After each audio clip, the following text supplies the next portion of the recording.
நான் ஹிந்து தான், என் பொண்டாட்டி கிறிஸ்டின் தான், உனக்கு என்ன பிரச்சனை? இப்போ நான் 25 வருஷம் வாழ்ந்துட்டேன் டப்பாக்கோ, இல்லை 25 வருஷம் வாழ்ந்துட்டு இருக்கேன் சக்ஸஸ்ஃபுல்லாக. உனக்கு என்ன பிரச்சனை கேட்குறேன்? சரி, பொண்டாட்டியை கல்யாணம் பண்ணுவியா, மதத்தை கல்யாணம் பண்ணுறியா? எனக்கு அதானே பிரச்சனை. இயல்பாக வாழ்ந்த மனிதர்கள் ஒருவரை ஒருவர் அந்நியமாக பார்க்கின்ற ஒரு சூழல் இங்கு அரசியல் அறுவடைக்காக செய்யப்பட்டிருக்கிறது.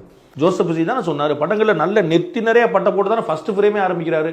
அவர்கள் வழிபாட்டு முறையில கிறிஸ்தவர்களே தவிர இந்து மதத்தின் மீது எந்த வெறுப்பும் கொண்டு வரல. படிப்படியா தங்கு தடை இல்லாமல் இளம் பிள்ளைகளுக்கு கூட ஒன்றுமில்லாமல் இயல்பாக வாழ்ந்த மனிதர்கள் ஒருவரை ஒருவர் பகை என்று பார்க்கிற அளவுக்கு மதவெறி ஊட்டிய இந்த காலகட்டத்தில் முஸ்லீம்ஸ் அண்ட் ஹிந்துஸ் எங்களை பொறுத்த வரைக்கும் ஜாதி மதம் எங்களுக்கு எதுவும் கிடையாது. ஹிந்து அண்ட் முஸ்லீம்ஸ் எல்லாமே நாங்கள் அண்ணா தம்பிங்க மாதிரி பிரதர்ஸ் தான். எங்க குருஜி சொல்லியிருக்காரு, service to mankind, service to God. நிறைய இடங்கள்ல சர்ச்செல்லாம் உடைக்கணும்னு நான் பிளான் பண்ணியிருக்கேன். நிறைய பாதிரியார்களை வம்பிழுத்திருக்கேன், ஓட விட்டுருக்கேன், கஷ்டப்படுத்தியிருக்கேன். ஆனா அப்படிப்பட்ட ஒரு கிறிஸ்டியன்லயே ஒரு பொண்ணு எனக்கு அமையும் நான் நினைச்சு கூட பார்த்தது இல்லை.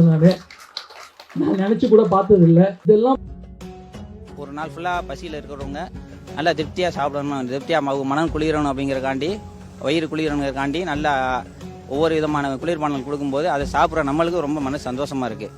ரொம்ப அந்த நோன்பு திறந்து முடிஞ்சோம்னா அல்ஹம்துலில்லாஹ் அப்படின்னு சொல்கிற அளவுக்கு ரொம்ப சந்தோஷமாக இருக்குது. இது சாதாரணமாக நம்ம சொல்லிட முடியாது. எல்லாரும் சாதாரணமாக அதை பார்க்கலாம். ஆனால் இதில் எவ்வளோ பெரிய ஒரு அன்பு இருக்குது அப்படிங்கிறத அது உணர்ந்தவர்களுக்கு தான் புரியும். எங்க கோயிலுக்கு நீ எப்படி சாப்பாடு? நான் கிறிஸ்தவ குடும்பத்துல பிறந்தேன். இன்னும் சொல்ல போனா கிறிஸ்தவ குடும்பத்துல பிறந்துட்டு சிலுவையெல்லாம் போட்டு இங்க ஏண்டா கொடுக்குறேன்னு கூட நீங்க சண்டைக்கலாம். நான் அன்னதானம் பண்றதுனால நான் இந்து அப்படின்னா வெள்ளிக்கிழமை ரிப்ளிகன் தர்கால பிரியாணி கொடுக்குறேன். இப்ப நான் முஸ்லீமா. டியூஸ்டே அந்தோனியார் கோயிலுக்கு சாப்பாடு கொடுக்குறேன். அப்ப நான் கிறிஸ்தவன். அந்த கோயிலுக்கு போனா நான் கிறிஸ்தவன், இங்க வந்தா நான் இந்து, தர்காவுக்கு போனா நான் முஸ்லீம். நான் மனுஷனா எல்லாமே எம்மதமும் சம்மதம். எனக்கு ஒரு பிரச்சனையும் கிடையாது எங்கள் வீட்டில் எல்லாருக்குமே. அதனால் எல்லாமே நான் எல்லா சாமி படமும் வச்சுருப்பேன். ஃபஸ்ட்டு 108 தடவை ராகவேந்திராய நமக எழுதுவேன். அது ஒரு 10 இயர்ஸாக எழுதிட்டு இருக்கேன் நான். அது முதல்ல எழுதிட்டு அதுக்கப்புறம் பைபிள் வேர்ட்ஸை பார்த்துட்டு அதை அப்படியே எழுதுவேன். இதெல்லாம் முடிச்சுட்டு பூஜை ரூமுக்கு போனேன்னா பிராணாயம் பண்ணிடுவேன். ஃபஸ்ட்டு அந்த பேசிக் பிராணாயம் பண்ணிட்டு பூஜை ரூமில் எல்லாம் யாரெல்லாம் எனக்கு விரும்பி எல்லாமே எம்மதமும் சம்மதம். எனக்கு ஒரு பிரச்சனையும் கிடையாது எங்கள் வீட்டில் எல்லாருக்குமே. அதனால் எல்லாமே நான் எல்லா சாமி படமும் வச்சுருப்பேன்.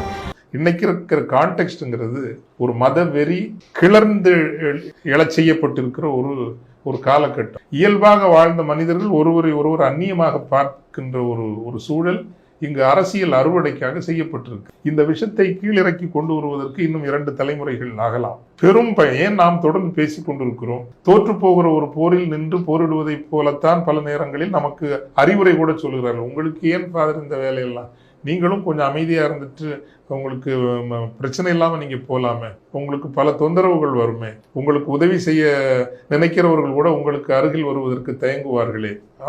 இப்படியெல்லாம் பல அறிவுரைகள் நமக்கு வரும். ஆயினும் ஏன் நாம் தொடர்ந்து செய்கிறோம் என்றால், குரல் என்கின்ற ஒரு ஆயுதம் மட்டும்தான் நமக்கு இருக்கிறது. இறைவன் நமக்கு விட்டு வைத்திருக்கிற ஒரு ஆயுதம் என்பது குரல். அந்த உண்மைக்காக மட்டும் நான் நிற்கவில்லை என்றால் வேறு எதற்காக இருக்கும்? தமிழினுடைய நெடிய மரபுகளில் முதன்மையான மரபு என்பது கூட அறச்சினம் தான்.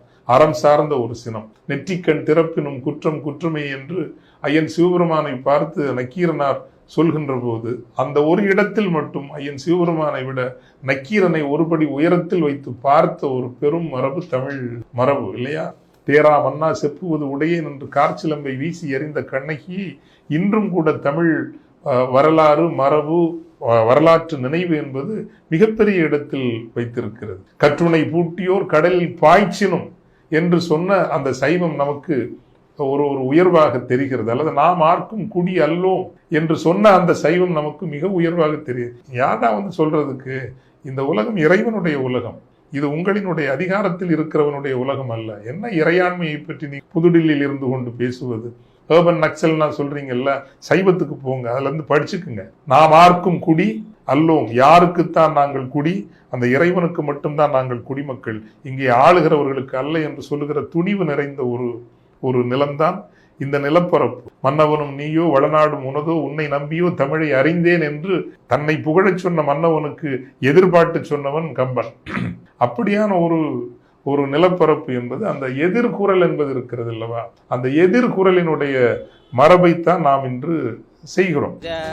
வெளி மாநிலங்களில் நம்ம கேட்கும்போது பல விதமான பிரச்சனைகள் அது இதெல்லாம் வருதுன்னு சொல்றாங்க. அதெல்லாம் அந்தந்த மாநிலங்கள் அது இருக்கலாம். அது வந்து நம்ம கண்டிப்பாக தவிர்க்கப்பட வேண்டிய விஷயம் ஒன்று தான். ஆனால் இந்த அன்பை வந்து யாராலையும் பிரிக்க முடியாது. யாரும் பிரிக்கணும்னு நினைச்சாலும் அது நடக்காதீங்க. என்னைக்குமே நாங்கள் சகோதரத்துவமாக தான் இருப்போம், ஒற்றுமையாக தான் இருப்போம், அன்பாக தான் இருப்போம், தொப்புள் குடி உறவாக தான் இருப்போம்.